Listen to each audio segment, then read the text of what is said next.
la recette de poulet de mon grand-père que tout le monde veut apprendre. Je vais commencer ici en coupant le blanc de poulet. Pour cette recette, je vais utiliser 500 g de blanc de poulet. Nous allons préparer un délicieux poulet, une recette simple au goût vraiment incroyable. Ensuite, je vais couper le poulet en cubes, de cette manière, comme je montre ici. Cette recette est très savoureuse et chaque fois que je la prépare à la maison, il n'en reste absolument rien. C'est une recette que j'ai apprise de mon grand-père et que je prépare toujours avec beaucoup d'amour. J'ai déjà coupé tout le blanc de poulet et maintenant je vais le mettre dans ce récipient. J'ai mis tout le poulet dans le bol. Je vais le laisser de côté pour le moment. Continuons avec l'étape suivante de la recette. Pour notre prochaine étape, je vais utiliser 12 oignons coupés en demi-lune, comme ceci. Cette combinaison va rendre notre poulet encore plus savoureux et parfumé. J'ai déjà fait revenir l'oignon et c'est le point idéal, légèrement doré et tendre.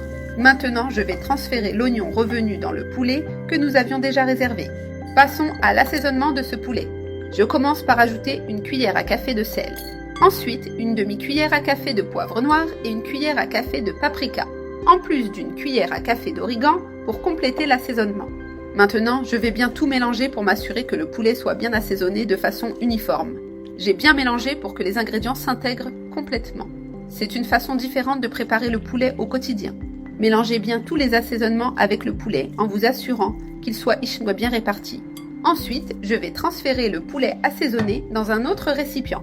Voici tout le poulet déjà bien assaisonné et prêt pour l'étape suivante. Je vais disposer le poulet dans ce récipient en l'organisant bien au fond du bol. Maintenant, nous allons préparer un mélange crémeux à mettre par-dessus. Dans un bol, je vais battre 4 œufs, 100 g de mozzarella râpée et 200 g de crème fraîche. Il suffit de bien mélanger jusqu'à obtenir une crème homogène et uniforme. Ce mélange va donner au poulet une texture crémeuse très agréable. Mélangez bien jusqu'à ce que les œufs s'intègrent complètement aux autres ingrédients. Ici, avec quelques petits coups pour bien tout incorporer. J'ai déjà tout bien mélangé jusqu'à obtenir une texture uniforme. Maintenant, je vais verser ce mélange crémeux sur le poulet. Je le verse doucement par-dessus et j'étale bien pour couvrir toute la surface. Ce mélange reste sur le poulet en formant une couche crémeuse. Maintenant, on passe au montage final du plat. Pour finir, je vais mettre quelques tranches de tomates par-dessus pour une touche spéciale. J'en mets aussi de l'autre côté pour une couverture équilibrée. Maintenant, je le mets au four préchauffé à 180 degrés Celsius pendant 40 minutes. J'ai déjà sorti le poulet du four. Maintenant, je vais couper et servir un morceau.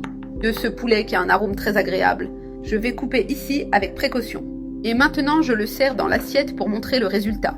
Ce poulet a une saveur très équilibrée, idéale pour le déjeuner. Délicieux!